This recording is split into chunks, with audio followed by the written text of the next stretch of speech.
Hey, Dustin Tibbetts here, financial advisor with Jazz Wealth Managers. How you doing today? Today I'm talking to the 50-somethings out there. You go, well, what does he know about me being 50-something? Man, he's barely balding. Who's this guy trying to talk to me about being 50? Well, hey, what I lack in age, I'm 37. I'm going to be 37 in a month, actually. But hey, we work with a lot of people here in Florida. So we're based in Florida. A lot of retirees come down here. And why do they come down here? Because they can't afford to retire, so they got to move to a lower cost state. Well, I want to make sure that you are positioning yourself in your 50s with a few tips here. Hopefully I help you out, and if so, maybe you'll hit that subscribe button. I do appreciate that. First and foremost, you got to know your number. Now, I hear this all the time. People say, Dustin, I'm going to have $1 million, man. I'm shooting for $1 million in retirement. That's my goal. I'm in my 50s. Maybe you're halfway there. Maybe you're 3/4 of the way there. But people say a dollar amount. I need you to stop looking at the dollar amount. Every time someone says to me, I'm 54 years old, I'm shooting for $1 million, and that'll be just fine. I go, well, how much are you used to living off of? Inevitably it's whatever. Our family makes $85,000 a year. We enjoy living off that much. It helps us pay our bills, save our money, pay for healthcare, insurance, and everything. And I go, okay, well, unfortunately, with $1 million goal, you're at like $45,000. You can't spend $85,000 the rest of your life. You have to spend somewhere closer to 40. So really important that I want you to know your salary number. Pretend that you're never retiring. The day you stop working is the day you start withdrawing from your dollar amount there. Very important that you know your number. We do that for every single one of our customers here because I don't care how much you have in your account in the future. I care that you're able to reach into your accounts, your different buckets, and spend your money, of course.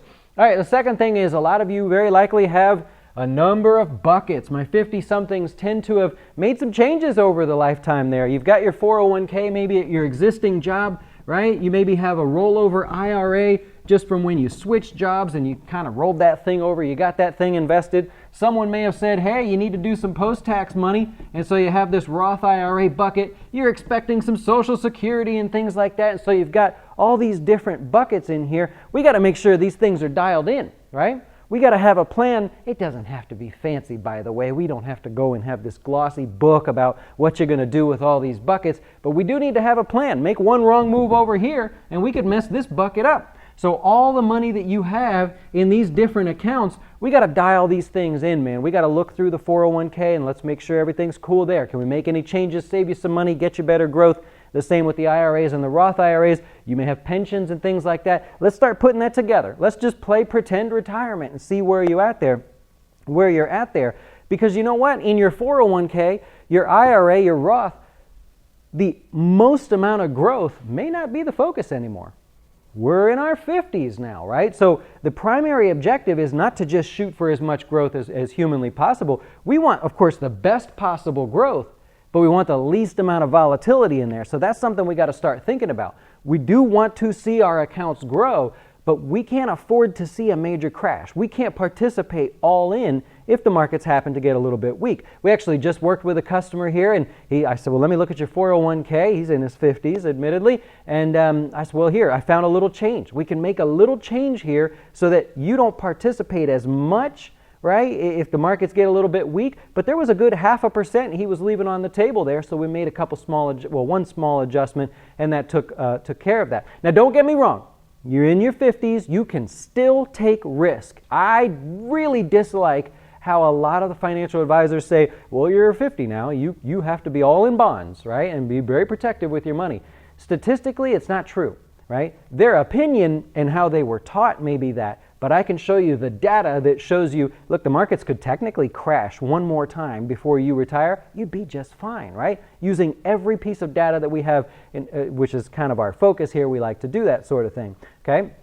So we need to make sure that, yeah, investment growth is your focus, but of course we want to get all that dialed in, and we want less volatility, right? Just a little less volatility. All right, so that's the third thing. The fourth thing is you can't go by average returns anymore. We can't take those buckets and say, well, you know, the market's average 7%, so I should just calculate that out through my 50s into my early 60s maybe when I retire, and this is how much money I should have. You actually can't do that anymore. See, the S&P 500 averages 9.8% return, right? This is not my opinion. I know people really get angry with me in the comments section. My opinion is not that it averages 9.8%. That's the actual fact, right? I don't know what else to say. But a lot of people go, okay, let's back out inflation, right? That's fair too. You got to back out inflation over time. But since 1928 till now, the S&P's actually averaged 9.8%. So a lot of people say 10%. I've said that in some videos. People go crazy. I stopped saying that in videos. But people do. I want people going crazy. 10% minus 3%, that's how you get 7% average returns for the S&P 500.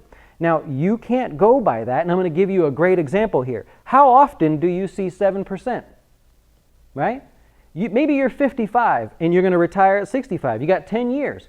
How many times in that 10-year window do you think you will see between 5 and 10% returns? There's an actual number. I'm not guessing. Remember, I'm all about data. I'm all about giving you the right numbers here. If you have 10 years left to go, in that 10-year window, statistically, how many times will you see either a 5%, 6%, 7%, 8%, 9%, or 10% return? Do you know the answer there? It's not even one time, right? It's 6.7% of the time you are going to see a return between 5 and 10% in the S&P 500. I'm talking about over the lifespan of the S&P 500. So over a 10-year period, you would need this number to be at least 10% to see this return one time. You're not going to see it. It's just, I mean, statistically, it's just not there for you. So this is what happens. The markets actually only return between 5 and 10%, 6.7% of the time over its entire lifespan. That's crazy if you think about it, because what are we told? We're told 7%, calculate 7%, 7%. If you're invested correctly, 7%. But in reality, it's not there. You're not supposed to see 7% returns or anything close to it. Actually, 1/4 of the time, I'll give you a little bit more of this class we did for customers. I showed them the actual sequence of returns of the stock market, but 21% of the time, the stock market loses more than 10%. That's almost 1/4 of the time you are going to drop more than 10%. Okay.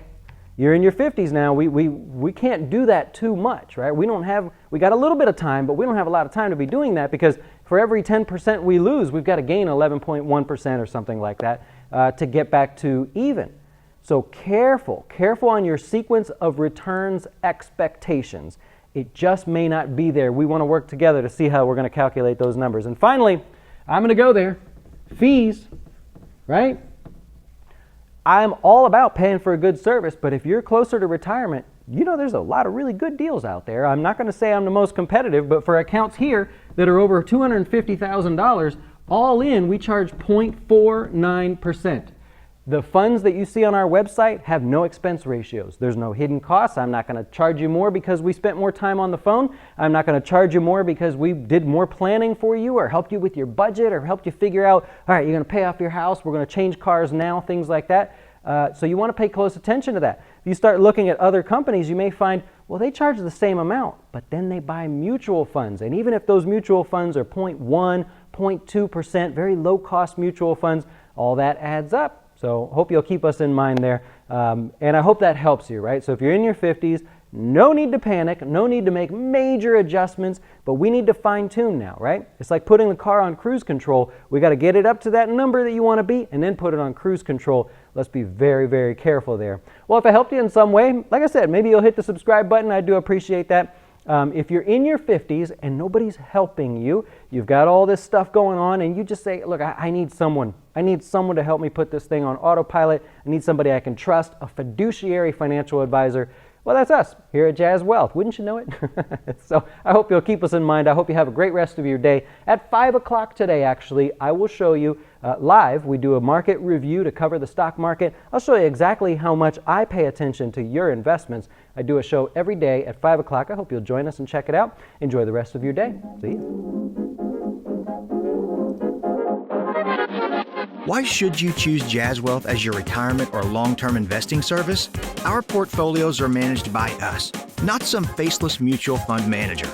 Our private classes will teach you everything about investing and getting your dough straight. Best of all, our fiduciary standard means your best interest comes before ours.